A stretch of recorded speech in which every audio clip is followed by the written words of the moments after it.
साहब, कई बार हमने देखा है कि कोई गंभीर जो पेशेंट होते हैं, उनको बड़े शहरों में रेफ़र किया जाता है। तो बीकानेर में क्या अभी तक हम उस लेवल पर जयपुर, जोधपुर, दिल्ली, मेदांता की बात करते हैं, तो उस लेवल तक क्या बीकानेर अभी तक पहुँचा नहीं है? निश्चित रूप से हर चिकित्सक जब इस क्षेत्र में जो भी आता है उसका ये प्रयास रहता है कि मेरा रोगी बिल्कुल जल्द स्वस्थ हो। 30 साल क्या बात है। और इस 30 साल में आपने जो लोगों का प्यार कमाया है, ये हर किसी के वश में नहीं होता। डॉक्टर बहुत सारे लोग हैं, बहुत सारे डॉक्टर हैं बीकानेर के अंदर, लेकिन जिस तरह से लोगों से जुड़ाव आपका रहा है, क्या मंत्र है आपका काम करने का? बीकानेर की जो गंगा जमुना तहजीब है वो पूरे विश्व में आप स्वयं इसकी साक्षी है, मशहूर है। बिल्कुल। शायद मैं एक दफ़ा अमेरिका जाने का भी सौभाग्य प्राप्त हुआ था। जी। मैं जहाँ भी गया तो बीकानेर का नाम सुन के वाक़ई में वो बताते हैं कि बीकानेर की जो हमारी संस्कृति है वो वाक़ई में विश्व में एक उसकी अलग पहचान है।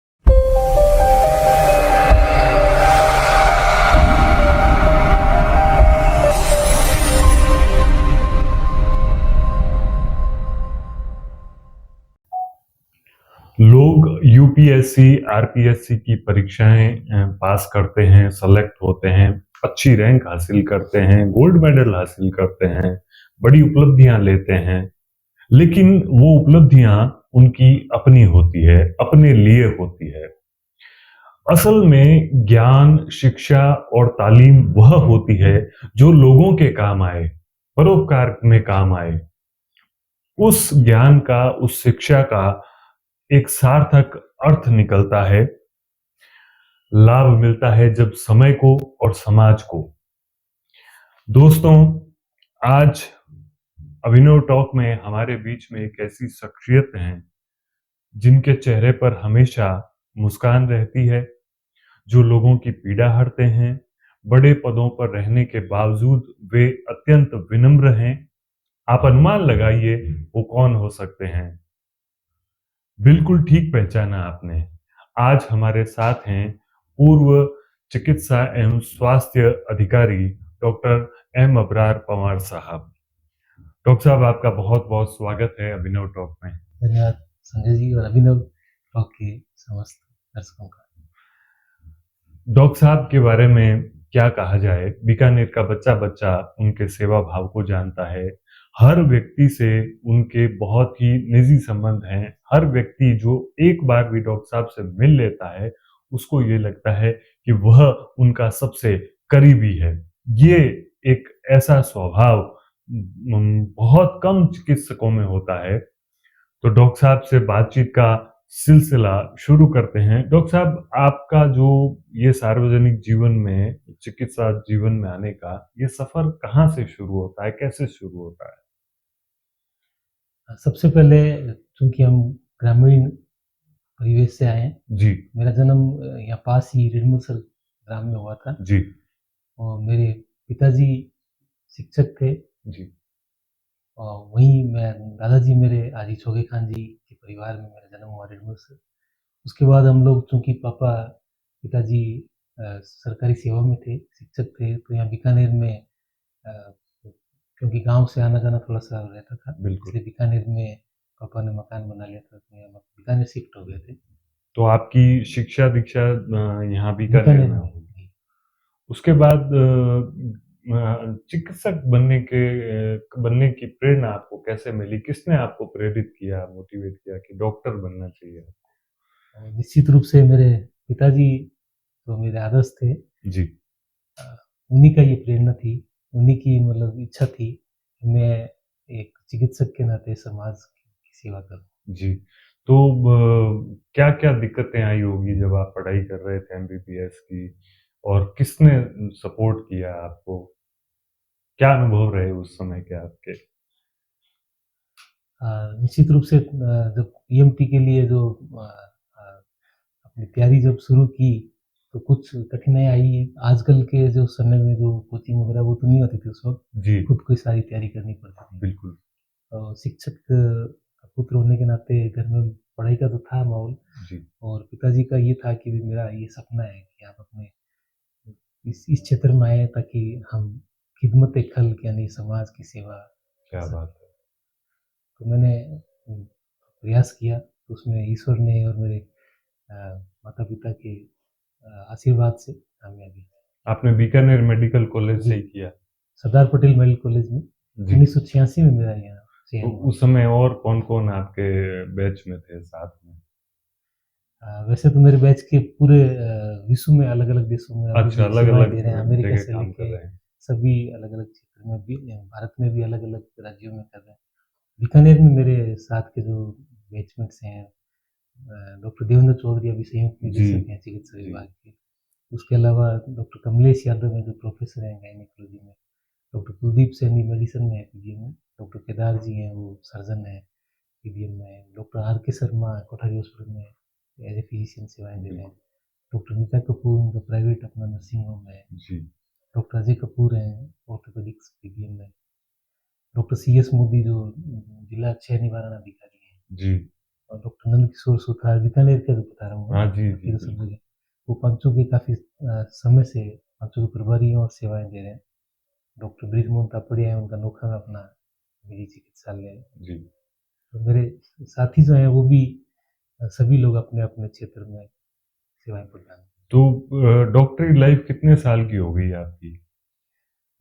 मैंने नवंबर 1994 में सामुदायिक स्वास्थ्य केंद्र रामगढ़ जैसलमेर जिले में, जो हम बिल्कुल हमारे सीमावर्ती क्षेत्र है, जी, वहाँ पोस्टिंग हुई थी। फर्स्ट तो पोस्टिंग आपकी। उस हिसाब से अभी 30 साल पूर्ण हो जाएँगे। 30 साल पूरे हो रहे हैं। क्या बात है! और इस 30 साल में आपने जो लोगों का प्यार कमाया है, ये ये हर किसी के वश में नहीं होता। डॉक्टर बहुत सारे लोग हैं, बहुत सारे डॉक्टर हैं बीकानेर के अंदर। लेकिन जिस तरह से लोगों से जुड़ाव आपका रहा है, क्या मंत्र है आपका काम करने का? नहीं, जहाँ भी रहा अपने पूरे ईमानदारी से, लगन से, निष्ठा से लोगों की सेवाएँ करने का, जो कि मेरे वालिद साहब का जो था सपना कि उसी उनकी जो पद चिन्हों पर चलने की मैंने प्रयास किया। जहाँ भी पदस्थापित रहा, ईमानदारी से, सेवा भावना से अपना कार्य किया। तो मैं बहुत सौभाग्यशाली हूँ कि जहाँ भी मेरा पदस्थापन रहा, वहाँ के लोगों का मेरे को आशीर्वाद और प्यार हमेशा मिला, आज तक मिल रहा आपके लाइफ में तो आपके आइडियल फादर रहे, लेकिन आप कोई ऐसे डॉक्टर सीनियर जो आपको बहुत प्रेरक लगते हैं, जिनका व्यक्तित्व बीकानेर में बहुत बड़े-बड़े डॉक्टर साहब हुए हैं। सक्सेना जी थे, के कुमार जी थे, मैंने भी कई धनपत कोचर जी हैं, बहुत सारे। आपका आइडियल डॉक्टर कौन है, जिनको देख कर के आपने उनकी काम करने की शैली से कुछ सीखा हो? है।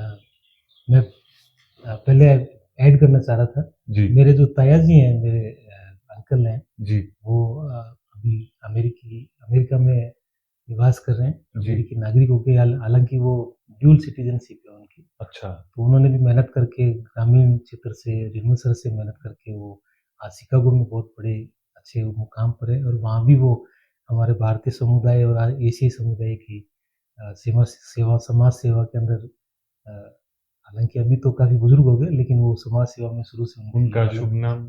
शेर मोहम्मद जी, राजपूत। बिल्कुल। वो चूँकि जब वहाँ अमेरिका गए, तो वहाँ जब उन्होंने यूनिवर्सिटी में इलिनॉइस यूनिवर्सिटी के अंदर जब एमबीए कर रहे थे, जी। तो पूरे भारतवर्ष से गिने-चुने लोग ही थे। तो हुँ। उसमें राजस्थान के वो एकमात्र थे। तो वो लोगों ने कहा भी राजस्थान का इतना उस वक़्त नहीं था नाम, तो उन्होंने पूछा तो अंकल बताते थे भी स्टेट ऑफ राजपूताना है ये। तो उनका नाम, जो उपनाम भी राजपूत ही पड़ गया। तो आज भी हाँ, उनको शेर मोहम्मद राजपूत नाम से ही वहाँ जाना जाता बिल्कुल। है। तो उनका भी मेरे जीवन में, तो मेरे यूँ कह सकते हैं पिताजी के बाद उन्हीं का काफ़ी मेरे प्रभाव रहा। उनकी भी इच्छा थी कि मैं चिकित्सक बनूँ और लोगों की समाज सेवा। जी। तकरीबन 10-15 साल पहले वे बीकानेर आए थे जी, बिल्कुल वो। और आपकी वजह से ही मुझे भी उनसे मिलने जी, का, बिल्कुल। उनका आशीर्वाद लेने का अवसर मिला था वो और वाक़ई प्रतिवर्ष में अभी बीच में परिवार से मिलने आ रहे थे। और चूँकि अभी कोविड के बाद से थोड़ा एज भी हाँ, ज़्यादा होगी, उनकी नी रिप्लेसमेंट करवाया, अच्छा। तो स्वास्थ्य के कारणों की वजह से अब नहीं आ पाए। शेर मोहम्मद जी राजपूत ने भी बीकानेर का नाम रोशन किया है।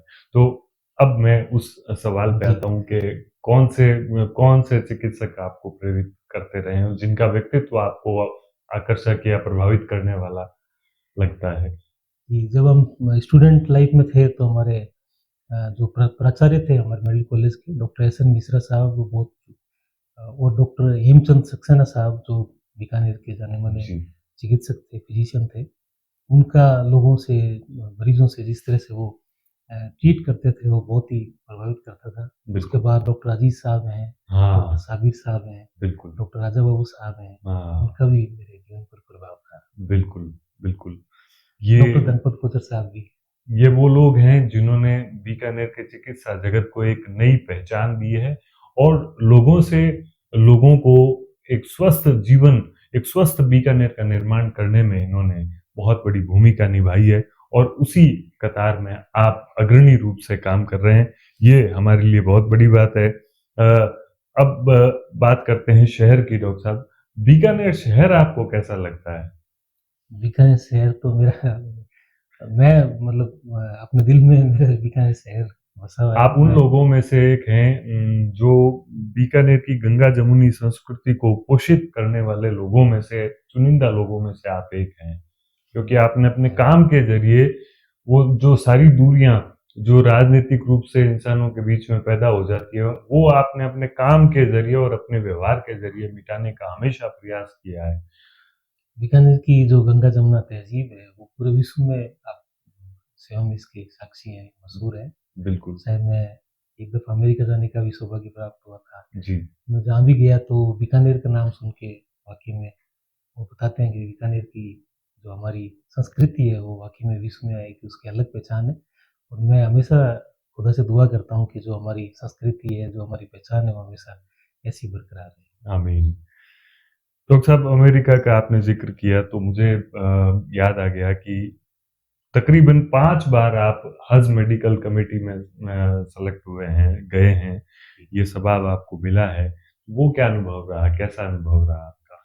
बहुत ही अच्छा अनुभव रहा भारत सरकार की तरफ से मुझे 5 दफ़ा इंडियन हज मेडिकल मिशन है, जी, जो भारतीय जो हज यात्री जो मक्का, मदीना और सऊदी अरब में जो जाते हैं हज के लिए, उनकी सेवा करने का मुझे सौभाग्य प्राप्त हुआ और मैं वहाँ गया तो हम लोगों ने हमारी जो टीम होती थी पूरे भारतवर्ष से कश्मीर से लेके कन्याकुमारी कितने तक मेंबर होते थे उसमें? उसमें करीब तकरीबन 300 का अच्छा, दल होता है, क्योंकि भारतीय जो हमारे पिलग्रिम्स हैं वो भी पौने 2 लाख अच्छा, कोविड के में समय में थोड़ा कम कटौती हो हो गई थी, गया कम था। हो गए थे, लेकिन एवरेज जो है हमारा पौने 2 डेढ़ लाख से पौने 2 लाख पिलग्रिम्स आते थे।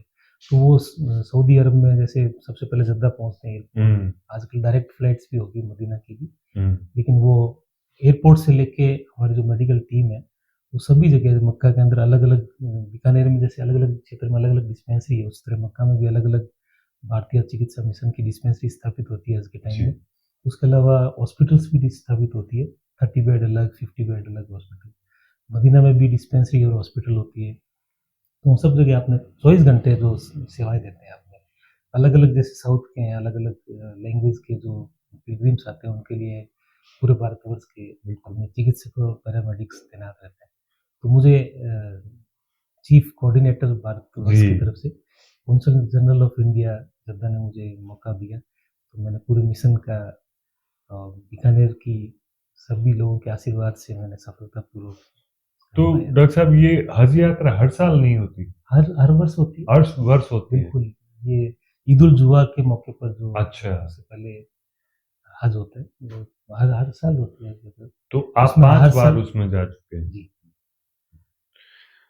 डॉक्टर साहब, अभी आपने 2 साल का लगभग सीएमएचओ के पद पर आपने कार्य किया, बीकानेर के मुख्य चिकित्सा एवं स्वास्थ्य अधिकारी के रूप में आपने कार्य किया और बहुत ही उल्लेखनीय रूप से आपके कार्यकाल की बहुत चारों तरफ प्रशंसा भी हो रही है। तो धन्यवाद। आपने क्या पाया कि बीकानेर चिकित्सा के क्षेत्र में कहाँ पर स्टैंड करता है?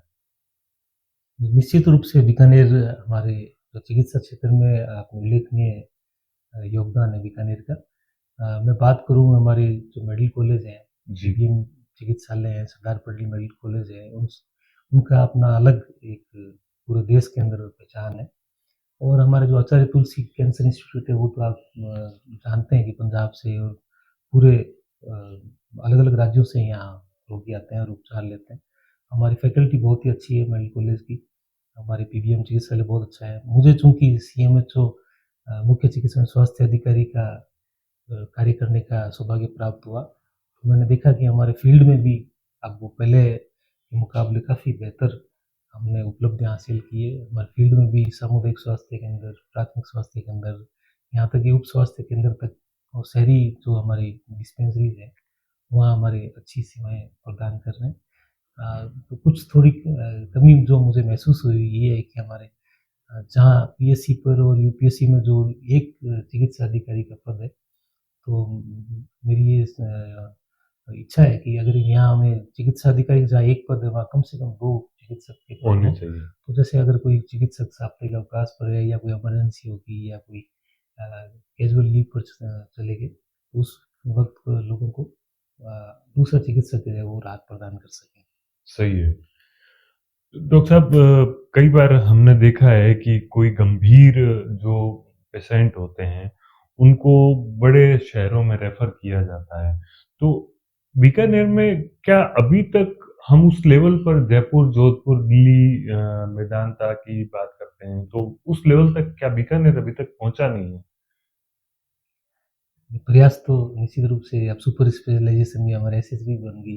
सुपर स्पेशलाइज़ेशन भी बीकानेर में अब तो डीएम और एमसीएच भी शुरू हो गया। तो जी। सुपर स्पेशलिस्ट भी है हमारे। प्रयास तो हमारा पूरा बीकानेर के जो चिकित्सक जगत से जुड़े हुए हैं वो करते हैं कि वो उसी लेवल का उपचार यहाँ मिले। हुँ। अ, ये ज़रूर है कि मतलब कुछ जो अ, राजधानी के नाते या जैसे कहें वो सुविधाएँ वो उनको सुविधाएँ थोड़ा अतिरिक्त मिलती हैं।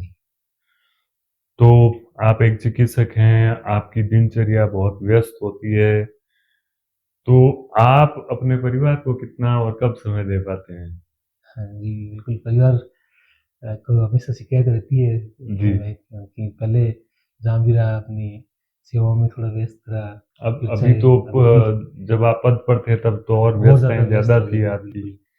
तो लेकिन परिवार का मुझे शुरू से मेरा हमेशा उनका सहयोग, सहयोग रहा, साथ कोऑपरेशन। रहा और आशीर्वाद रहा कि वो उनको पता है कि अगर काम कर रहे हैं तो अपनी एक सेवा भावना से कर रहे हैं, तो उसमें उनका हमेशा सहयोग रहा। डॉक्टर साहब, एक चीज़ कड़वी है लेकिन सच्चाई है। जैसा आपका अपने पेशेंट्स के साथ में व्यवहार है, बहुत ही मधुर है, बहुत ही विनम्र है, बहुत ही शालीन है, सारे चिकित्सकों का ऐसा नहीं होता। तो आप पेशेंट्स को भी, जनता को, लोगों को और डॉक्टर्स को क्या कहना चाहेंगे कि दोनों का बढ़िया रिश्ता एक बने? दोनों को किस तरह का, क्योंकि कई बार हमने देखा है कि अस्पतालों में आजकल जनता और डॉक्टर्स के बीच में जो एक तनाव जैसा देखा जाता है, कई बार पुलिस को बुलाना पड़ता है। तो ये स्थितियाँ क्यों बनती हैं और क्या करना चाहिए कि ये बने नहीं?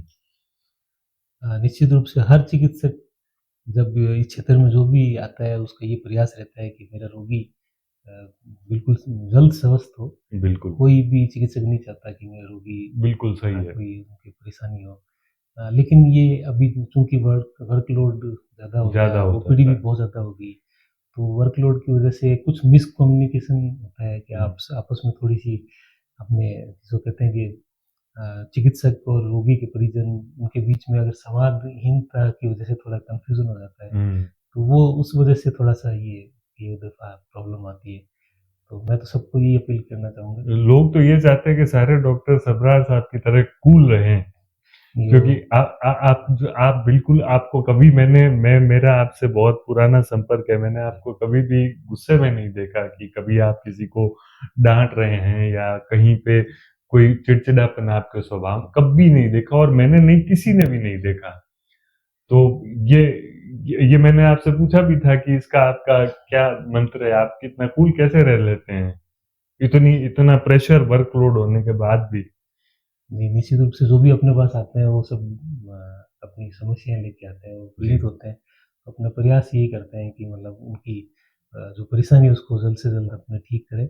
और कई दफ़ा अगर वो उनको थोड़ा लगता है कि मतलब जैसे मेरा नंबर और जल्दी आ जाए या जैसे भीड़ है, तो उस वजह से थोड़ा-सा होता है, तो उनको थोड़ा समझाने से जी। और ये संवादहीनता खत्म हो तो उसमें ऐसी कोई समस्या नहीं है। एक एक सवाल डॉक्टर साहब, आजकल अभी बहुत सारे चिकित्सक हैं, डॉक्टर हैं, और ये योग का प्रचलन ज़्यादा हो रहा है, तो बहुत सारे चिकित्सक भी पेशेंट्स को इलाज के साथ में योगा करने का वो मशविरा देते हैं। तो क्या ये ठीक है, और क्या ऐसा उससे कुछ फ़र्क पड़ता है? निश्चित रूप से अब आजकल जो हम सबसे ज़्यादा कॉज़ ऑफ डेथ है, यानी मृत्यु के जो कारण है सबसे ज़्यादा जी, पूरे विश्व में, भारत में तो है ही, बिल्कुल। उसमें नॉन कम्युनिकेबल डिज़ीज़ यानी असंक्रामक रोग, अच्छा, जैसे डायबिटीज़ है, हाइपरटेंशन है, जी। कार्डियोवास्कुलर डिज़ीज़ है, हृदय रोग है, कैंसर है। ये सबसे ज़्यादा कॉज़ ऑफ डेथ एनसीडी की वजह से हो रही है। एनसीडी को हम से कैसे बचाव जा सकता है? जो हमारे पूर्वज थे, वो आप देखते थे कि मोटा अनाज और मोटा कपड़ा पहनते हुँ, थे और पैदल चलते थे, एक्सरसाइज़ करते, शारीरिक श्रम करते थे। वो सब चीज़ें हमने अभी छोड़ दी। अभी बहुत ज़्यादा खान-पान का भी हमने ध्यान नहीं रखते ध्यान नहीं लोग। रखा। उसके अलावा जो शारीरिक श्रम बिल्कुल कम हो गया। बिल्कुल, तो मैं हर हमेशा मैं यही सलाह देता हूँ सभी को कि ये नॉन कम्युनिकेबल डिज़ीज़ से बचने के लिए जी। लाइफ़स्टाइल डिज़ीज़ है ये, तो लाइफ़स्टाइल मॉडिफ़िकेशन बहुत ज़रूरी है। जीवन शैली अपनी स्वस्थ रखें, उसके साथ-साथ हम खान-पान स्वस्थ रखेंगे, उसके साथ-साथ हमने स्वयं को स्वस्थ और फिट कैसे रखना है, उसके लिए मैं सभी को यही सलाह देता हूँ कि नियमित रूप से जैसे सुबह मॉर्निंग वॉक कर ली, योगा कर लिया, ये बहुत ही लाभदायक है। और आपको जो अगर क्रोनिक बीमारी से पहले बचाव के लिए करनी बहुत ज़रूरी है। उसके अलावा अगर किसी को कोई बीमारी हो भी गई तो उसमें भी अ, ये निश्चित रूप से बहुत लाभदायक है। तो योगा तो बहुत ही अच्छा एक घर में ही कहीं जाने की ज़रूरत नहीं है। आप बिल्कुल, कहीं भी छोटी-सी जगह में आप बैठ के आप वो एक्सरसाइज करते हैं। बिल्कुल, प्राचीन काल से हमारे भारत से ही ये पूरे विश्व के अंदर गए हैं। अब तो पूरे देश अपना रहे हैं। सब लोग बिल्कुल, अपना। जैसे मैंने आपको पूर्व में बताया मेरे जो ताया जी शिकागो में रहते हैं अमेरिका जी, में।